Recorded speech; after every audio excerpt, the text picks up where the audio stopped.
Good afternoon once again, everyone. Please continue to eat, but it is my pleasure to introduce to all of you Dr. Andrew Root. Dr. Root is the Carrie Olson Belson Professor of Youth and Family Ministry at Luther Seminary.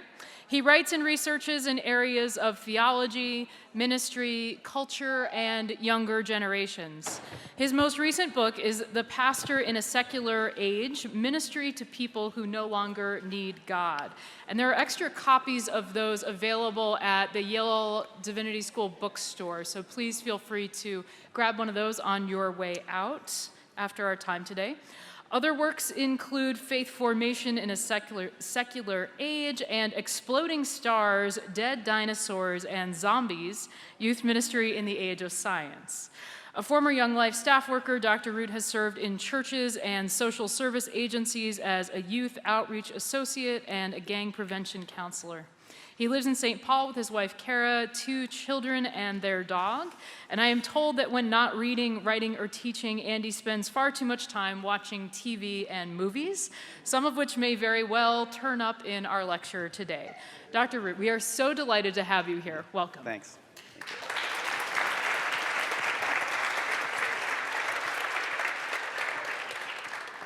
Well, thank you for coming and for having me. It's great to be here. And just keep eating. I'm your entertainment for your meal. And at the very least, you get fed, so that's a good thing.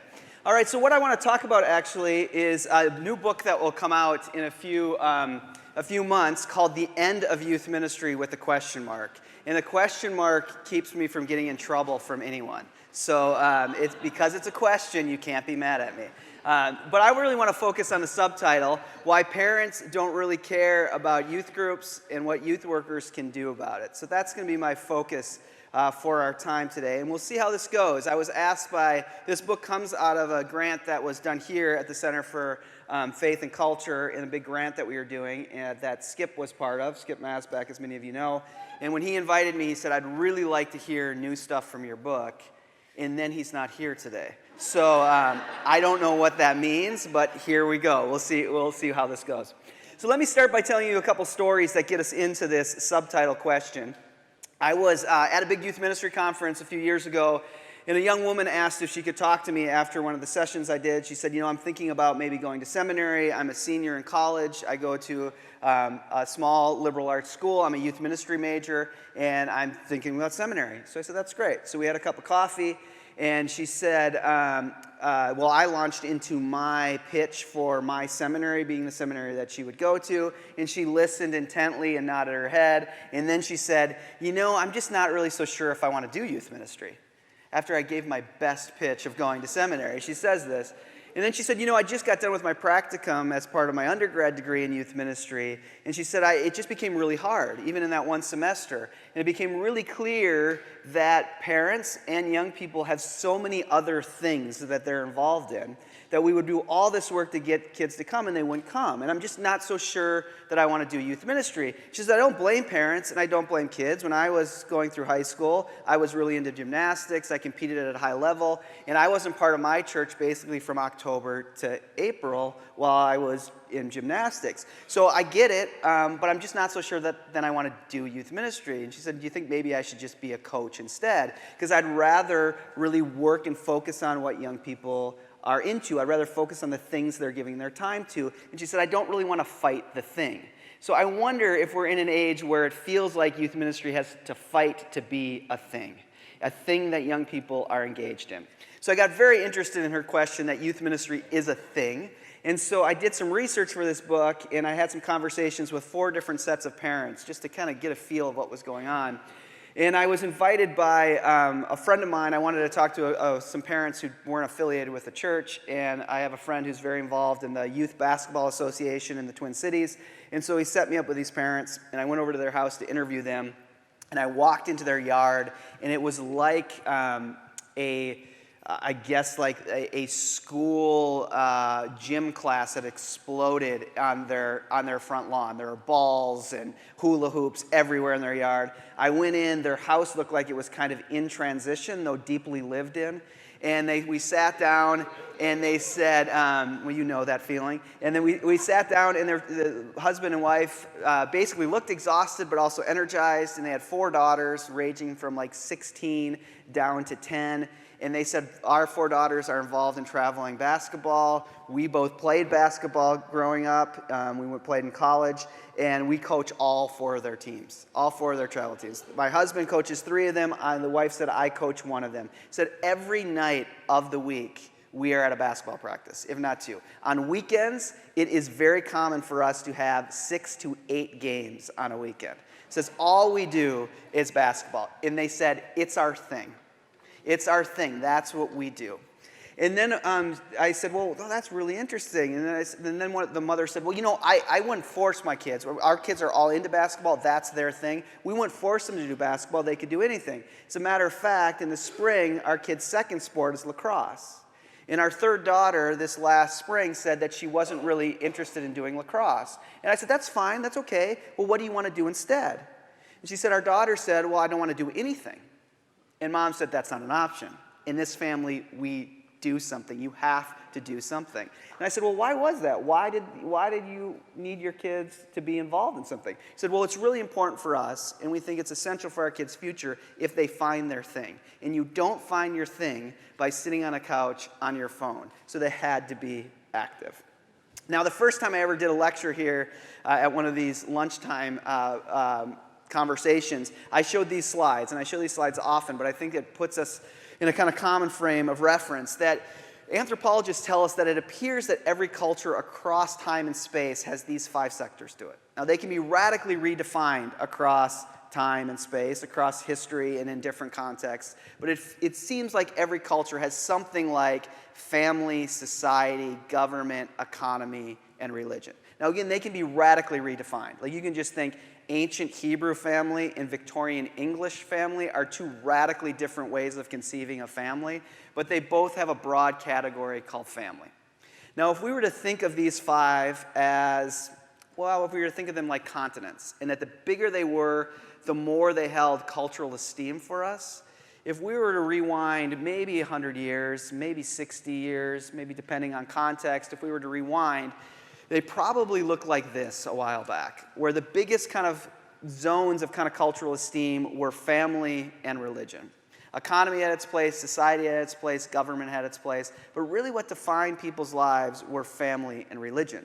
And so if a young person came to a parent in this kind of cultural situation and said, you know, Dad, I would be much happier and I would actually be finding my thing if I went to football practice instead of confirmation on Wednesday, it's very likely that Dad would have said, I don't give a crap what would make you happy. In this family, we go to church. That's what we do.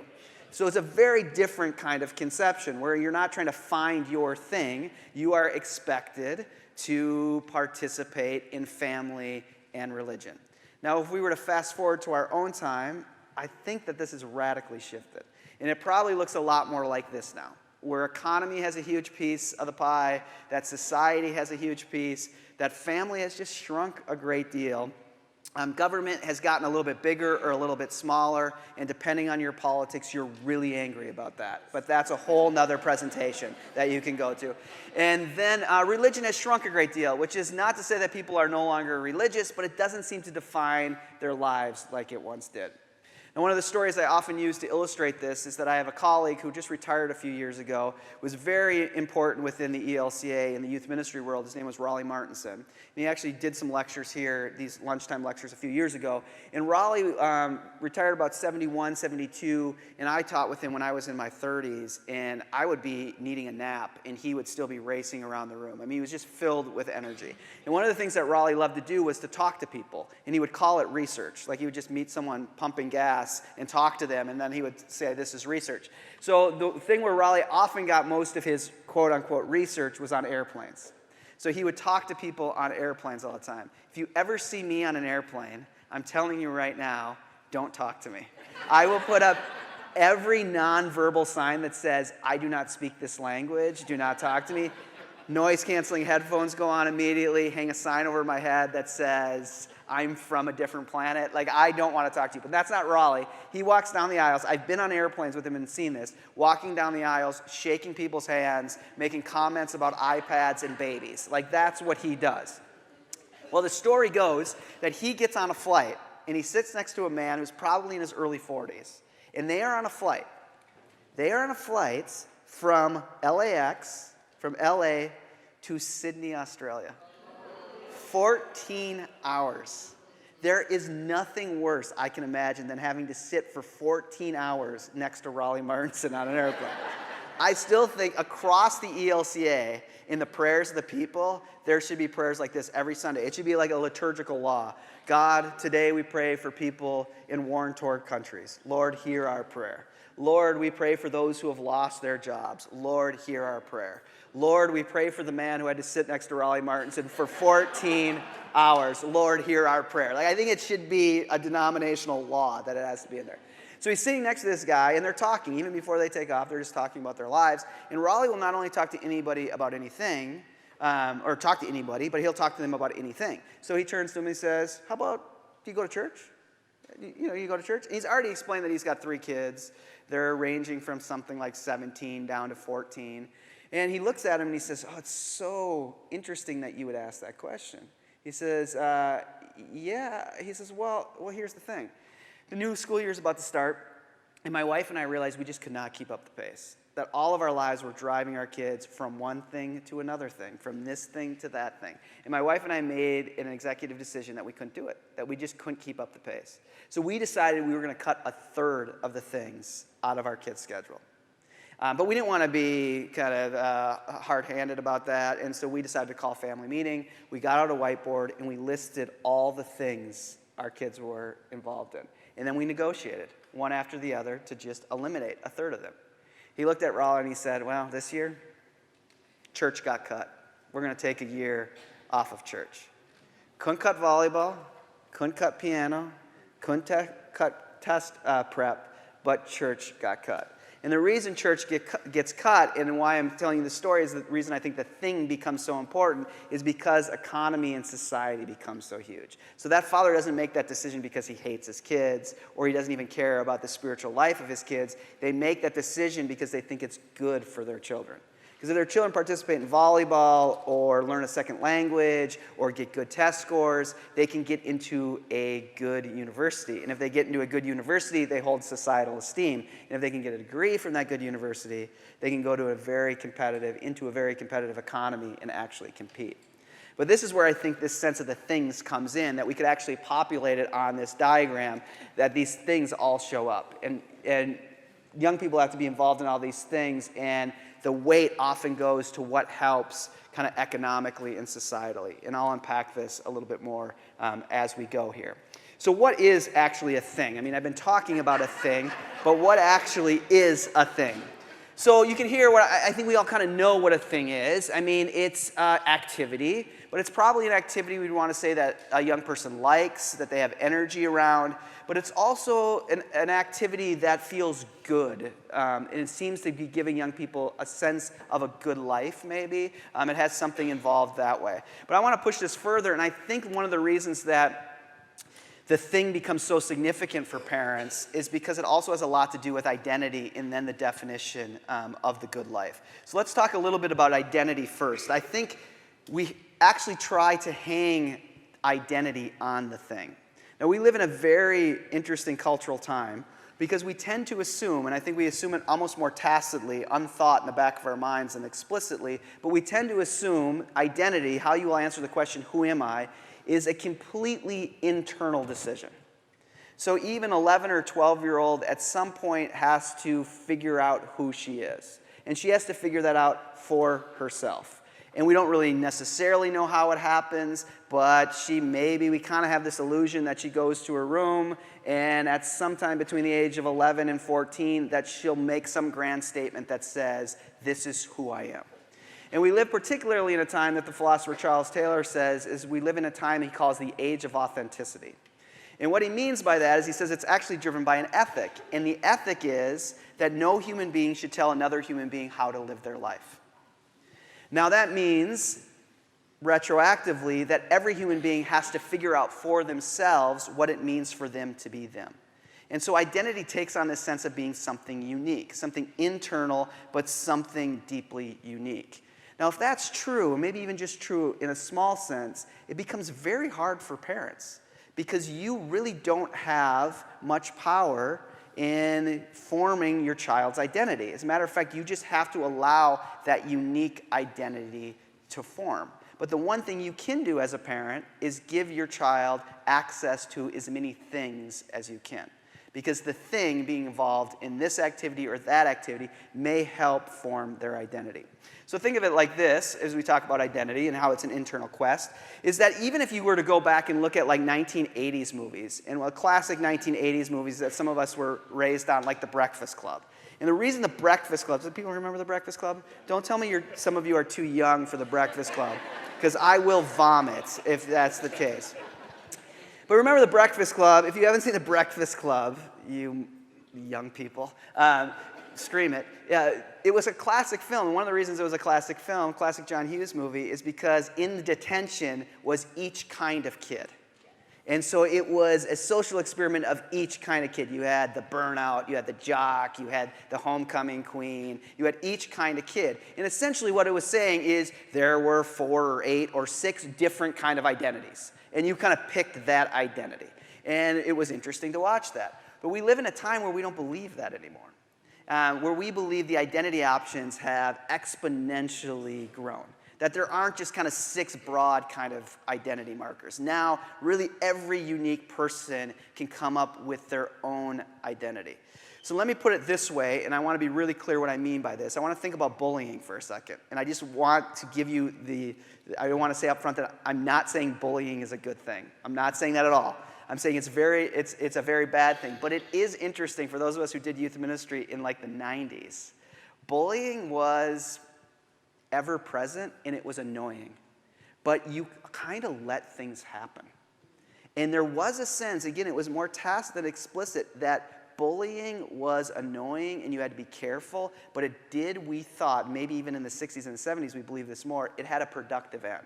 Which what it did is it said there are 6 or 8 identity options, and if a kid starts acting too weird, they get bullied and they get back on route of one of those 6 or 8 identity options. Now at my kids' school, they go to a Montessori school. It's not all Montessori schools are like this, but my kid's Montessori school is a very kind of hippie, free, you be you kind of school. And there is there are almost no rules at the school, but there is 0 tolerance to bullying. One kid gets bullied once, that bully is out of the school. Because it becomes a huge issue if the identity options aren't 6 or 8, but they're exponential. So to be bullied is to be bullied for your very core identity. And what I want to say is that's probably a really good thing. But it's a very different kind of conception. And if you're a parent, well, you don't really have much power in forming your child's identity, or at least you don't explicitly feel like you do. You probably do more than you think you do, but you don't explicitly have a way of doing that. And it becomes very hard to pass on morals and values, because remember, this ethic says every human being has a right to define for themselves what it means to be human. So you don't feel very empowered to pass on values, to pass on even a moral vision, but what you can provide are opportunities, and you can provide things to be involved in. And that's why every one of these parents I talked to said it's really important for our kid to find her thing. If she can find her thing, she can define who she is, she can know who she is, and she'll be able to participate in a significant way in whatever future she uniquely wants to have for herself. So the thing becomes significant. Now, I would imagine here in the Northeast you have Play It Again Sports. Do you have Play It Again Sports? You know the store Play It Again Sports? Okay, you have it.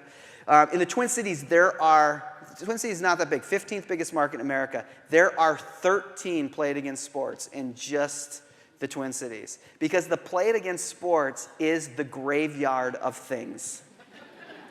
And it's actually a great service, particularly to suburban parents, because you get 20 cents on the dollar of all the money you invested in the thing that didn't happen. Like, that's what basically suburban garage is, like all the failed things. There's the one-time use skis, and there's the baseball bats that aren't used anymore, and there's the leotard that was used one time for the dance recital. And you get to now go to Play It Again Sports, and you get to cash that stuff in. You lose a ton of money, but at least you get 20 cents on the dollar back. But again, you see how significant the thing becomes. And as a parent, you don't know which thing will stick or not.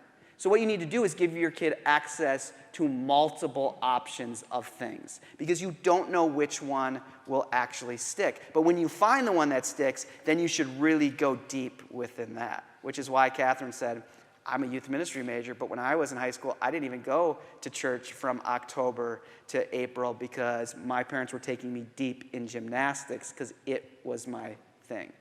So this connects to a sociologist named Laro, who's written this really interesting book called Unequal Childhoods, and she's looking across class distinctions. And she says that middle class folks really have this sense of parenting, which she calls concerted cultivation, where it's really important that they cultivate in their kid whatever their thing actually is, and to really focus in on that.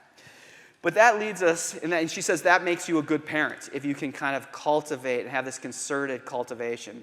But that then leads us into talking just a little bit about the good life and how this also not only connects to identity, but connects to the good life. Because parents get their kids involved in all sorts of things because they think it is good for their kids. And they think their children will be living a good life if they can figure out who they are through being involved in their thing. Now, it is quite interesting that we are the kind of weird animals where living a good life, or maybe to say it in the negative, not wasting your life becomes a very significant thing.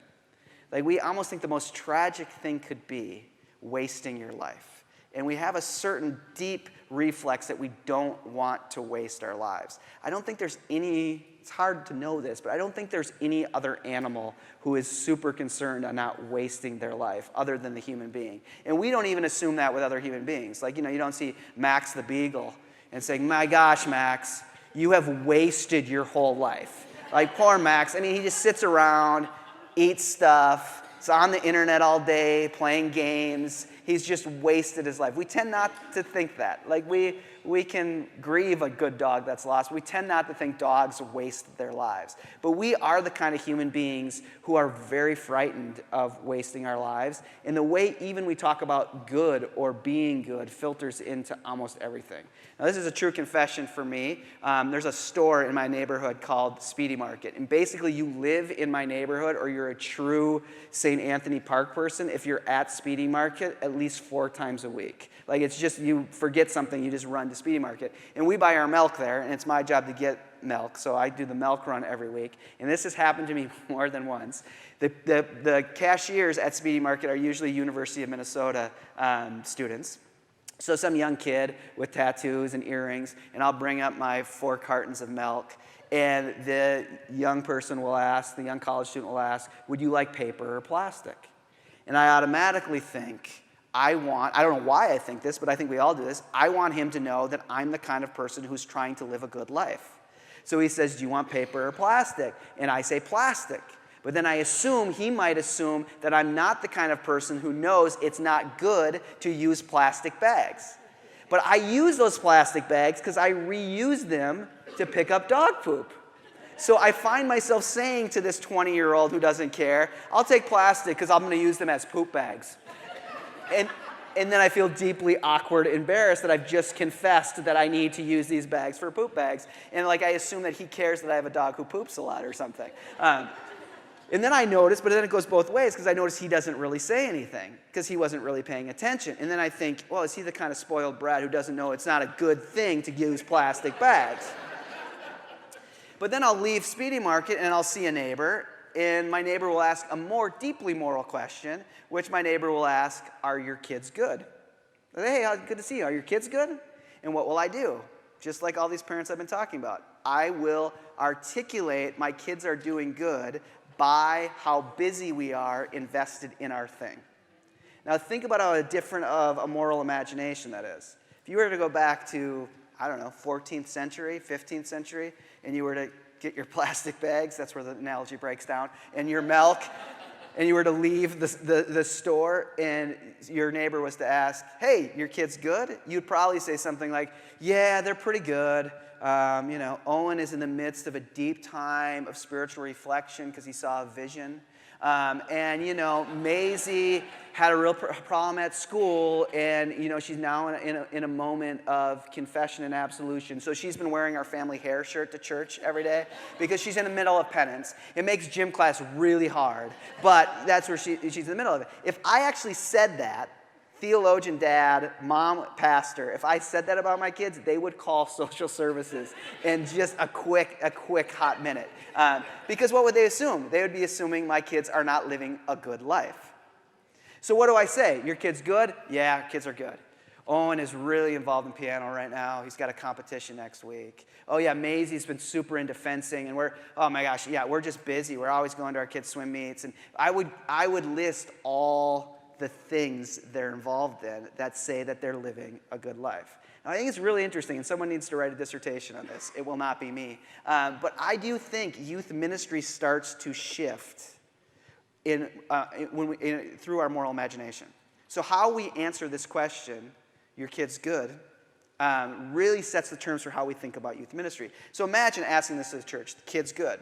If you were to ask in the 18th century, the kid's good, particularly if you were to ask this in the UK, are the kids good? The response would be, no, they're not good.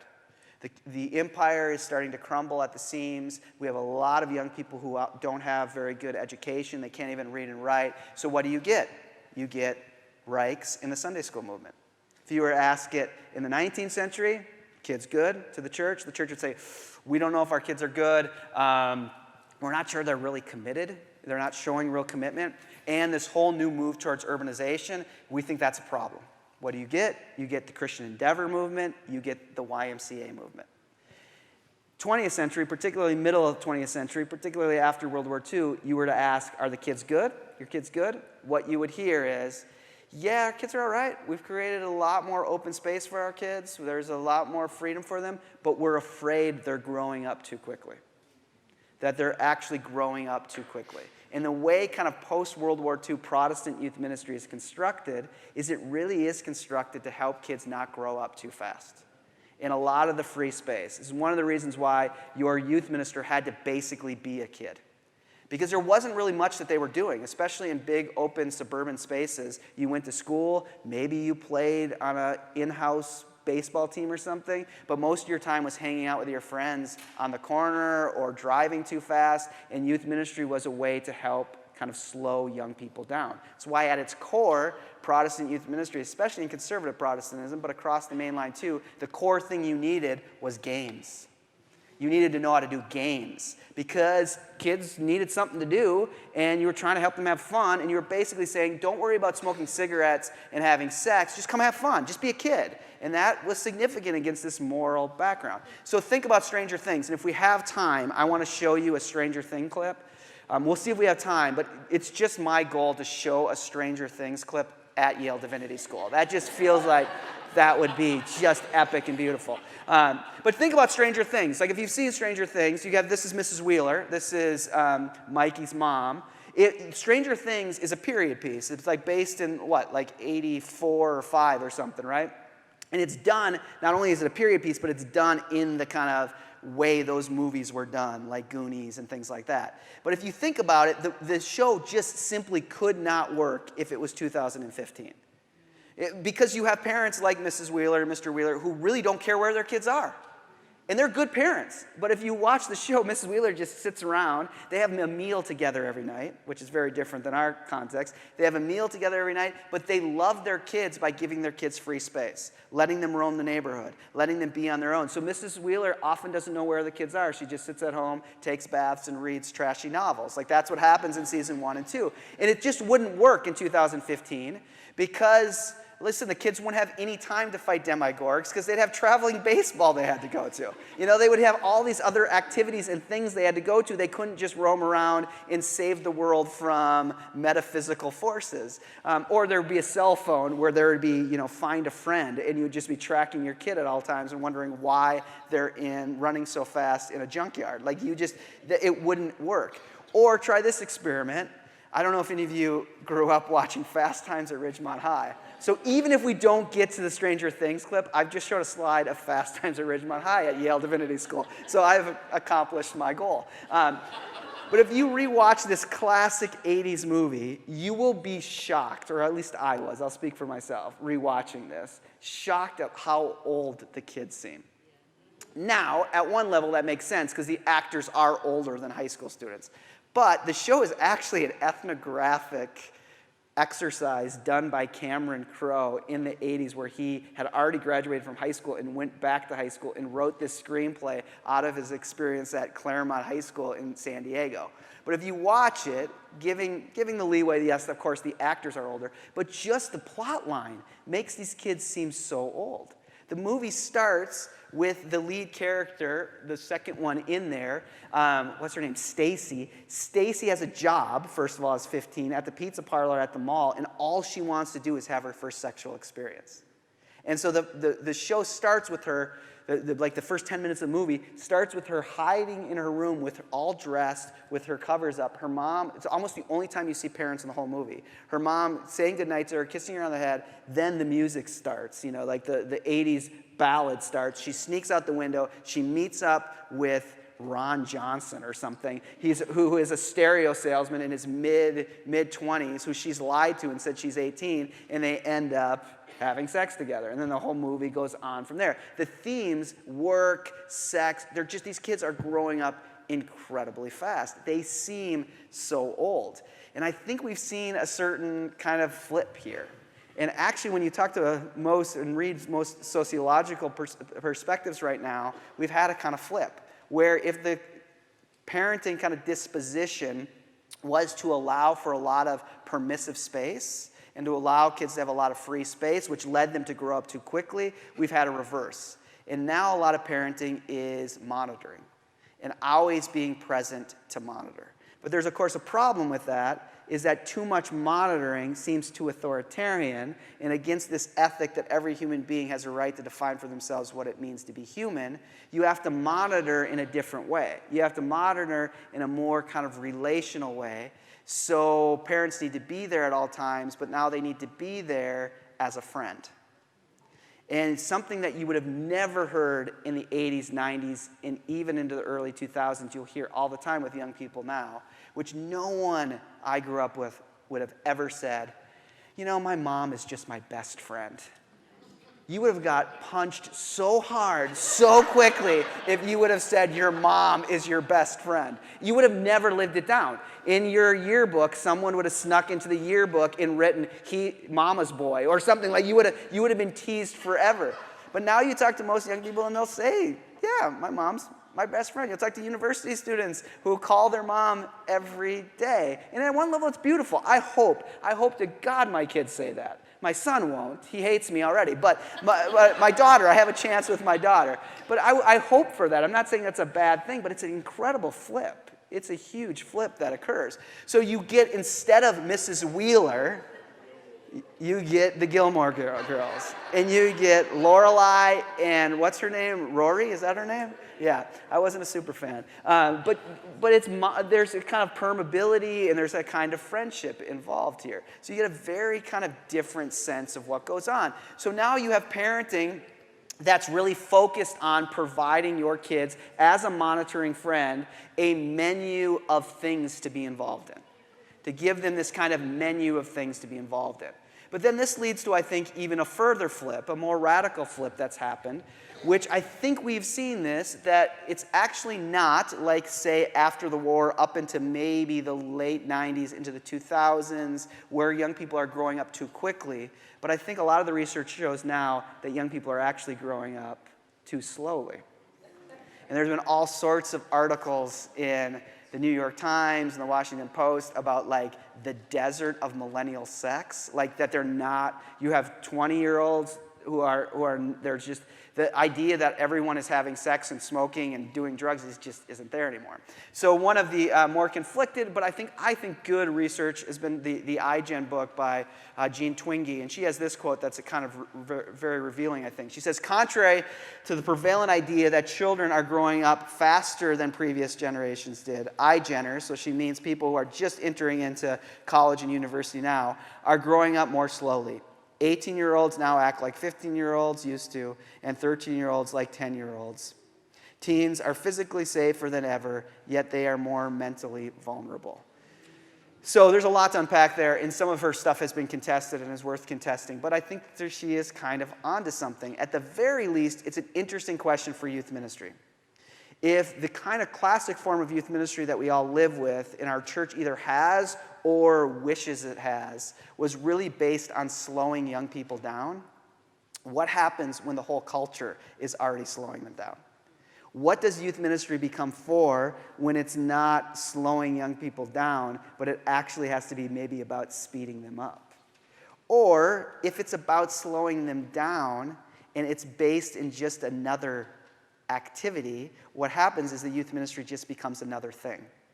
And then it becomes a whole competition inside the things.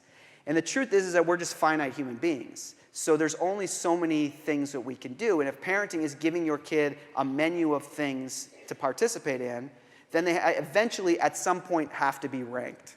And so they start to rank them. And maybe they're different in your house or in your community, but they start to be homework, test prep, volleyball, debate club, piano, work, soccer, cleaning your room, driver's ed, Netflix and chill, sleep, then youth group. Then maybe youth group ranks above walking the dog and organizing your sock drawer. Maybe.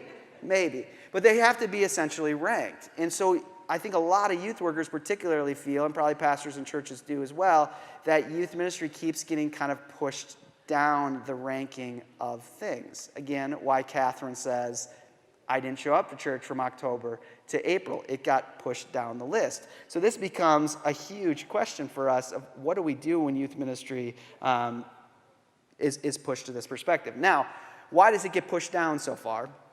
Well, one of the reasons is because it has a lot to do with the sense of the good life.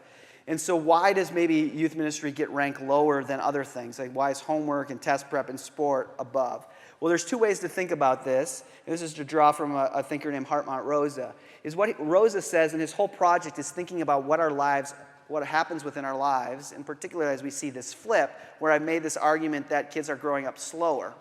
And one of the reasons they're growing up slower is because the whole culture is going faster.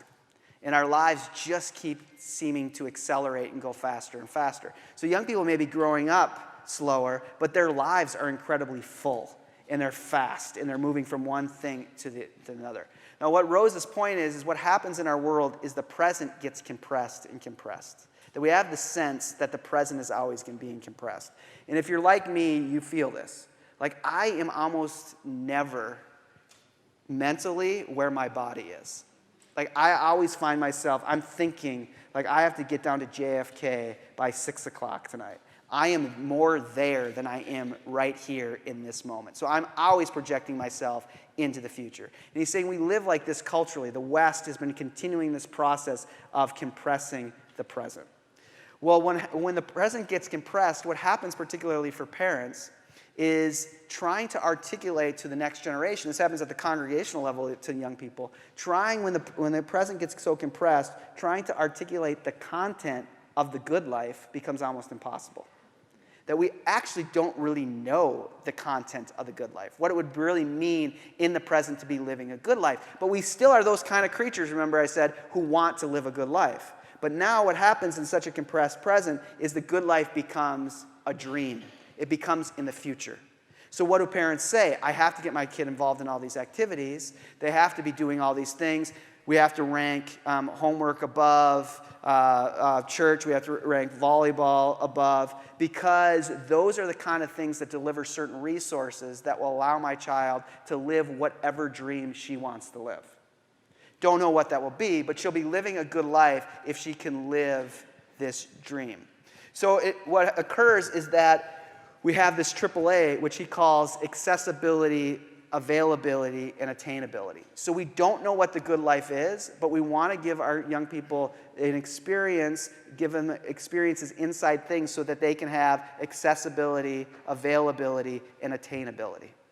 And it just so happens that that's how you then go about evaluating which things to have your kid be involved in. Does it provide accessibility, availability, and attainability? To give you another handle of that and maybe another analogy, think of what happened. It was this summer, right, that we had the whole news story about the college admissions scandal, which one of them happened at this university, but then a lot at USC, where we had parents, and there were celebrities, so some celebrities who were doing this, that were kind of gaming the system, the college admissions system, and paying other people to do things to get their children into these elite universities. They were all people of high privilege and a lot of money.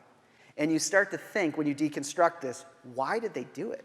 Why did they pay hundreds of thousands of dollars to get their kids into Yale or to get them into USC? Clearly, these kids are trust fund babies. They don't need to get a degree from an elite university to be able to get a good job. They have enough social capital that they could never get a university degree and have a good job for the rest of their lives. So why? Why did they do it? Well, I don't think that they were thinking, our kids just will not understand a good life if they don't read the classic literature of the 20th and 19th century.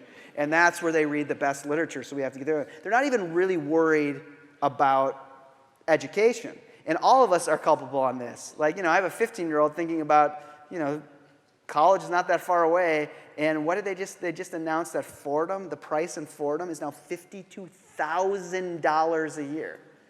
So you could go to Mankato State, which is a school in Minnesota, state school in Minnesota, and pay $16,000, or you could go to Fordham and pay $52,000 a year. Is it really that much better of an education? No. But what it is better at is it gives you availability, accessibility, and attainability. So if you get a degree from Yale or USC as opposed to some kind of, Golden Valley state, you are connected to these AAA more. So you're willing to do it. And these elite parents were willing to cheat the system to get their kid in, not because they cared about their education, but they cared about them having this AAA.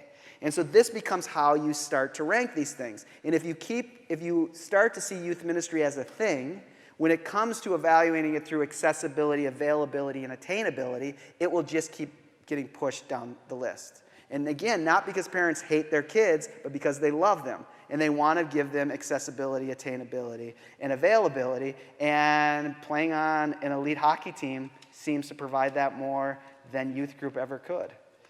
Getting good test scores provides that more than ever.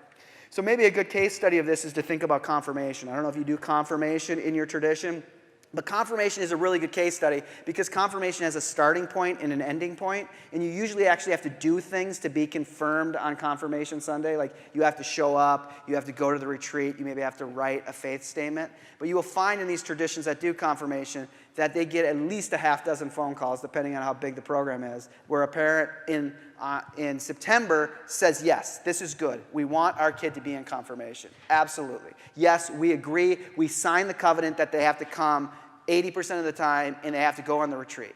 And then in October or November, you get a phone call that says, hey, just want you to know, Billy can't go to the retreat because we didn't know this, but there's soccer tryouts, so we won't be there. Or we just, we didn't think that she was going to get into the drama, but that means every Wednesday night they have to work on the set, so she's not going to be around. But we'll still be there for Confirmation Sunday.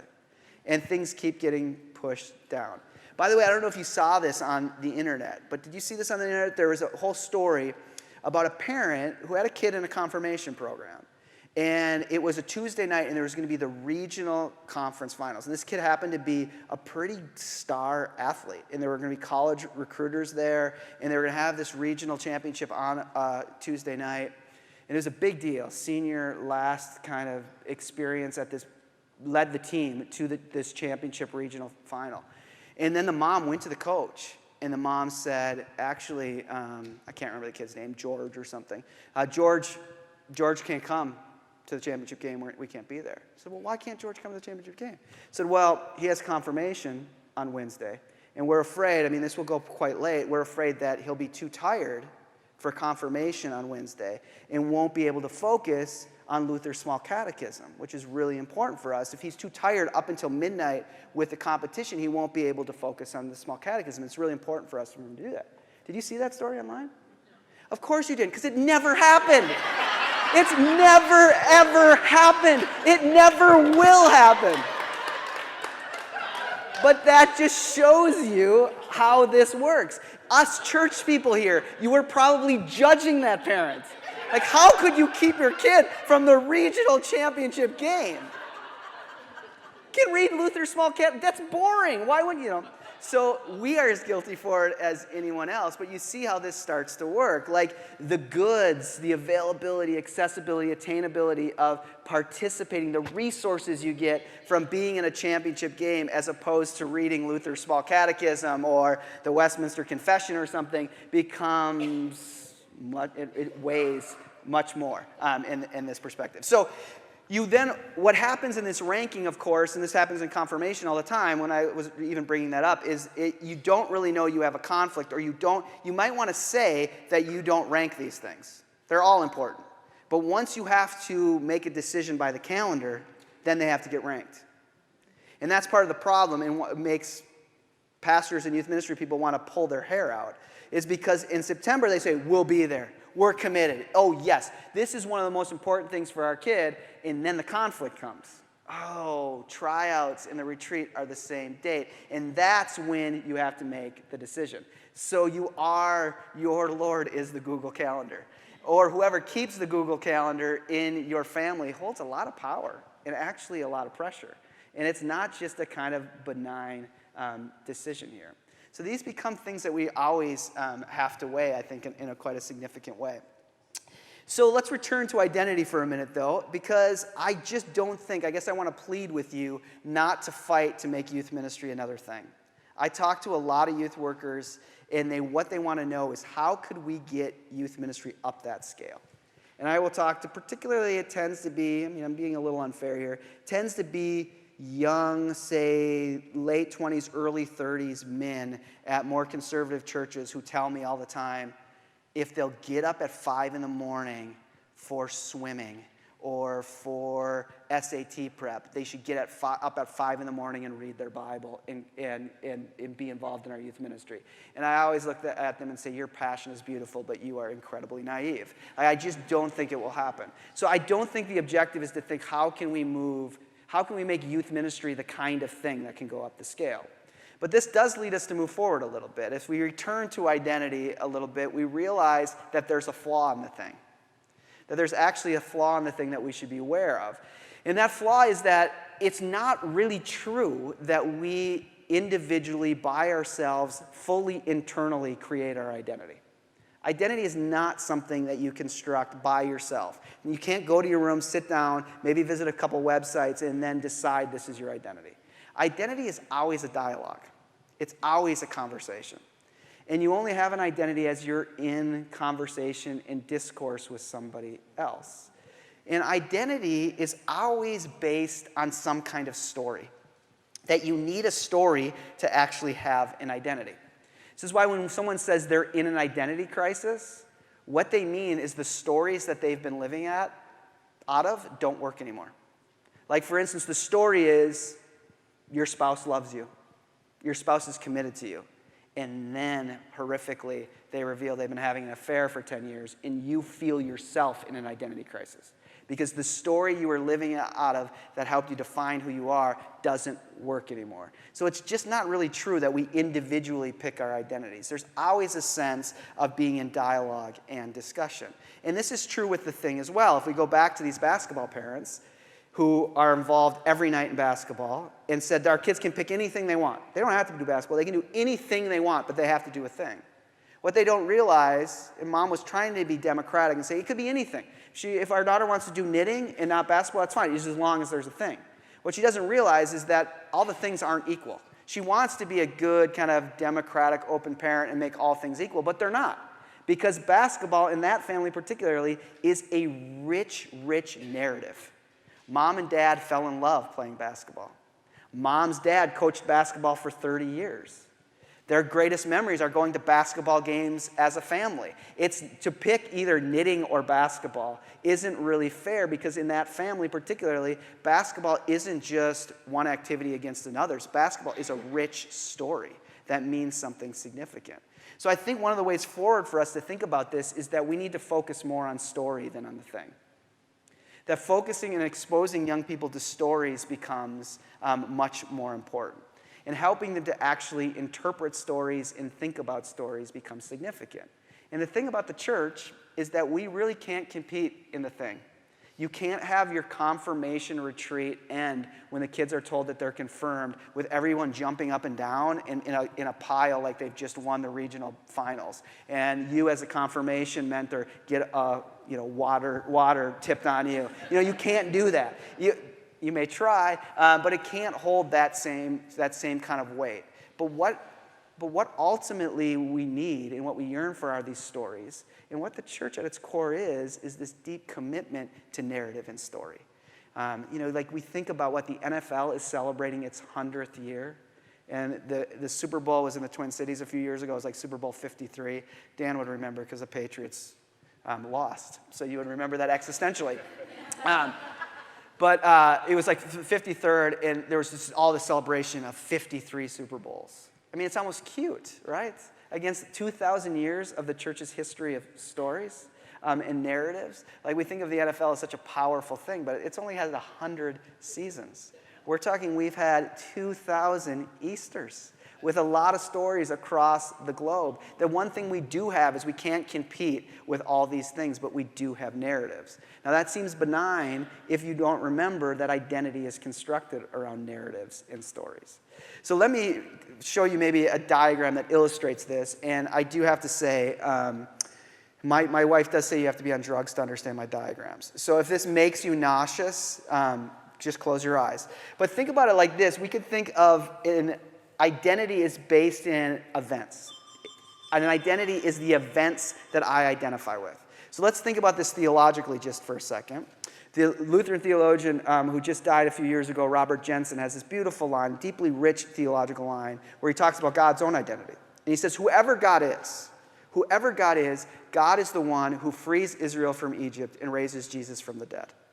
And what he means by that is the only real data we can have about who God is the acts of God, the way God acts. That's how we know who God is. And so these events of freeing Israel from Egypt, raising Jesus from the dead, those events are embedded in God's own identity.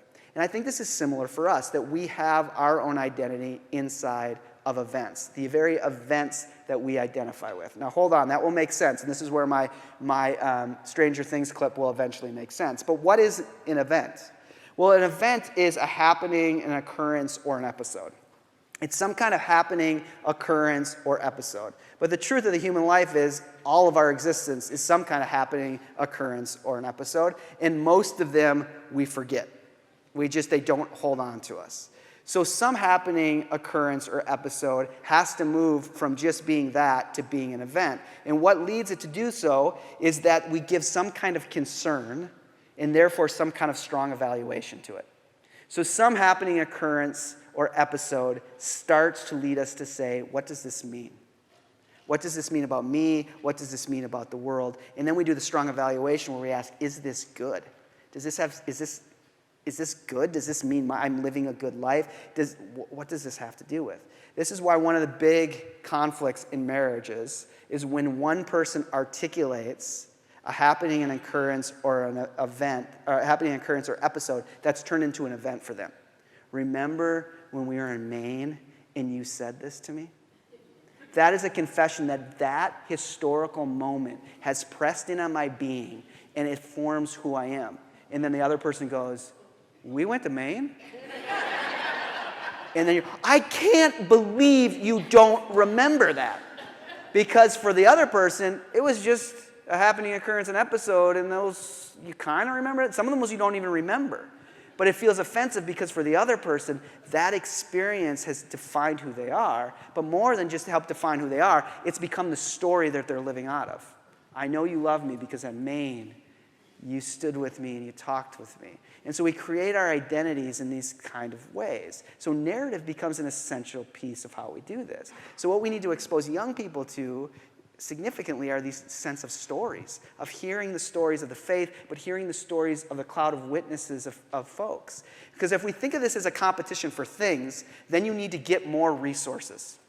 And you need to turn your church into resources, and then you have to have your church have enough resources to compete in that AAA. It needs to be about availability, accessibility, attainability. But I think what we ultimately really need are narratives and stories. So now I want to show you my, my Stranger Things clip. I hope you like it. There is a spoiler alert to this. This is from season 3, very end of season 3. So if you haven't seen this yet, I may spoil this for you, but it's been out since the summer, so that's on you. It's your own fault. But what's happened is, if you haven't seen the show, this may just be very strange. But in this season, this is a very kind of done in an 80s style sci-fi show. The Mind Flayer is this big monster. So it's kind of a monster series here. And this monster has come to Hawkins because they've opened this mystical door. And it's the very end of it. And Billy, who's like this high school kid who plays the kind of bully high school kid, has been taken over by the Mind Flayer. And Elle is the hero of the show, and she's this kind of mystical kid. And she can go into the in-between world, and particularly she can get into consciousness. And they're trying to figure out what's happened to Billy. And so she goes into essentially his consciousness. And so you're going to see that, and then you're going to see the very end of where this Mind Flayer is coming to get them. And then I'm going to unpack it for you. So just enjoy it. And if it feels weird, it is weird, but I will unpack it. So here is the Stranger Things clip. All right, so that'll freak you out for the day.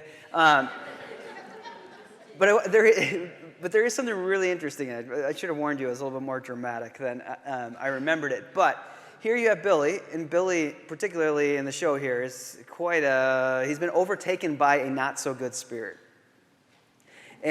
But Billy really is constituted as these events that press in and form his identity.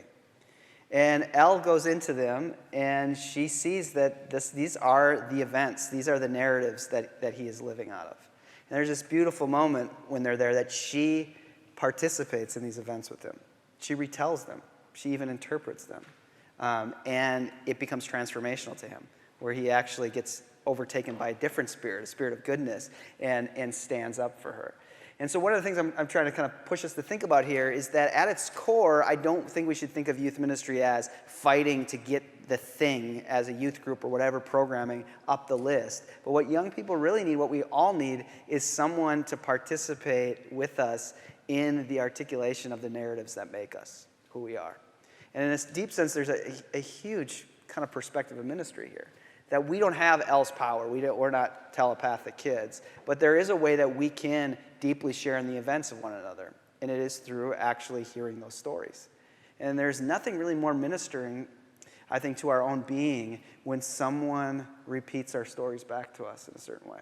And says, I know you because I know you through these stories that you've told me, or these stories I've heard from others. That's how we actually have an identity. Now, if you go to the early to middle chapters of Acts, you have a very similar experience with Paul, where Paul is on his way, Paul as Saul is on his way to Damascus, and he is living out of a story. It's a New Testament scholar named Michael Gorman who does this really interesting work, and he's made this case that he thinks that the story Paul is living out of is actually the story of Phineas. Do you know the story of Phineas from the Bible? You have to be a real Bible nerd to remember Phineas. Phineas was Aaron's grandson. And Phineas is well known because when the Israelites entered into the land of Canaan, they started to hang out with some of the tribes there. And they really started to hang out with them. And it's Phineas now. My kids were super into Phineas and Ferb. This is much more Game of Thrones than Phineas and Ferb. Because they start hanging out with these people in the land of Canaan. And then we're told the main story of Phineas is that there's an Israelite man and a Canaanite woman in a tent getting it on. And he barges in like it's a scene from Game of Thrones and sticks a spear through both of them and kills them. And we're told that he's only the second person in the Bible. There's only 2 people in the Bible who are told that their actions have been rendered unto them as righteous, reckoned unto them as righteous. And Phineas is one. Now, Gorman's point is he thinks Paul is walking to Damascus with Phineas on his mind. That he is going to be a contemporary Phineas, that he's going to purify the boundary in Israel and do away with these people who are worshiping the crucified Nazarene and make sure Israel is okay. And then, of course, he's knocked to the ground and Jesus speaks to him, why are you persecuting me? And the next line we're told that he is in Judas's house on the street called Straight, which I just love that detail because it feels like a novel. And so there he is blind in Judas's house on the street called Straight. And then the Holy Spirit comes to Ananias and tells Ananias to go to Paul, that exactly where he is in Judas's house, and go to him. And Ananias' response is, this is a trap. This is absolutely a trap. We have intel that this guy is coming to kill us. You can't be sending me to him. And Ananias is a hero because he goes. And what does he do? In many ways, he goes and listens to the events that make Paul, the stories he had, the identity crisis he's in. And in the midst of that conversation, Paul takes on a new story. And of course, the new story that becomes paradigmatic for him is Abraham's story, who the righteousness what's reckoned unto him as righteous is that he has faith in a God who can take what is dead and impossible and bring possibility and life out of it. And faith becomes the great action, not the spear and not the violent act, but the act of faith that becomes something more, becomes logically connected in a deep way to the cross itself for Paul. And it changes him. And maybe one of the things we're called to in youth ministry then is to be near young people to hear these stories, to invite them to tell these stories. And maybe it does start with asking them to tell the stories of why the thing they're involved in is so important. And there is a sense of judgment and grace in that. There's a lot of young people who, if they even had the time to narrate why they spend so much time in the thing, would start narrating and go, you know what? I've never liked hockey. You know what? Why do I have to get into an Ivy League school? And that becomes an incredibly freeing thing. But they rarely have that experience. So I think the first move for us is to do that. So I guess my big takeaway is let's not fight for making youth ministry into a shiny enough thing that it can go up the scale. But let's expose our young people to stories and narratives. Let's return to testimony as being a significant thing. We become obsessed with resources when we live in that compressed present. One of the things Rosa says that I think is really quite a captivating line is he says, us modern people are like painters who keep reorganizing our brushes and getting more colors and setting up the environment, but we never paint. And that's almost what we do with our young people. We want them to have the right paints. We want them to be good paints. We want them to be really, really top quality paints because then they can paint any picture they want, but we never tell them what's the story they should paint. And the only way they can know the story to paint is not by us sitting down and taking them through dogmatic volume after dogmatic volume. That won't work. But what will is for them to hear the confessions and the narratives of their community, for them to confess their own events that they have and to have someone share in them in a significant way. So let me end by saying this, that I think young people need to be exposed to a bunch of stories. And those stories need to be the kind of testimony stories that are the full arc that we all hear, that often leads us to think we can't share our story. But you know, the story that says, listen, I was in a bad place, I was teaching chemistry at a high school, and then I got diagnosed with cancer, and it threw me really for a loop. So I knew a kid from one of my classes, and he taught me how to cook meth, and I started cooking meth, and we made it blue, and we became the greatest drug. All right, I'm just recapping the show Breaking Bad. But, you know, I became known as Heisenberg, and then I found Jesus one day, and then my life has been great ever since. Like those kind of testimonies are often the testimonies we think we have to tell. And young people do need to be exposed to those kind of stories. Those are real stories. Those are a gift of the Spirit to have those stories. But young people need to be exposed to other stories too, stories that are in process. Like to invite a 35-year-old man to come to your confirmation class or your gathering and tell a story that he's right in the middle of, where he comes in and he says, listen, I get it. I know you all are reading Romans right now, and you're at that text that says, God works all things out for the good of those who love God. I got to tell you, my whole life I believed that. I really did. But some of you have heard that my daughter, who's 7 years old, that she's been sick for over a year, and we had no idea what it was. And so we've been back and forth to every specialist. Finally, we got to the Mayo Clinic, and they said it's some genetic condition. And the only way to keep her alive now, at least until she gets older, is that every night now, like 4 times a day, but every night, the timing goes. At 3:30, my phone alarm goes off. And I have to get up at 3:30 in the morning, and I have to go to her pink room. And I have to shake her awake enough that I can find a vein in her arm. And every night, I have to inject her. And she squeals half awake in pain. And I got to tell you, 8th graders, I go back to my room and try to fall back asleep. And I stare at the ceiling, and I say, what good is this? Where is God in this? I'm still showing up to this church. I don't know if I believe that text. I don't know what I believe. But your youth pastor, your pastor asked me to tell you that story. To start the dialogue with those kind of stories with young people, to start to ask, what does that mean? Who is God for us in that story? Where is Jesus Christ moving there? It's very different than just trying to make the youth group a thing. And that's something we can do. And it doesn't matter if your church is 15 people or 1,500 people. That's a resource you have. And so often in youth ministry, we think, well, how can we get those paints? How can we get more resources so we can compete in things? We already have, I think, the very thing that is transformational, is these narratives that we share in, that reveal our humanity to each other. That in remembrance of me, Jesus said, in the retelling of this story, that this story becomes your own story in a significant way. So maybe that's how we move forward.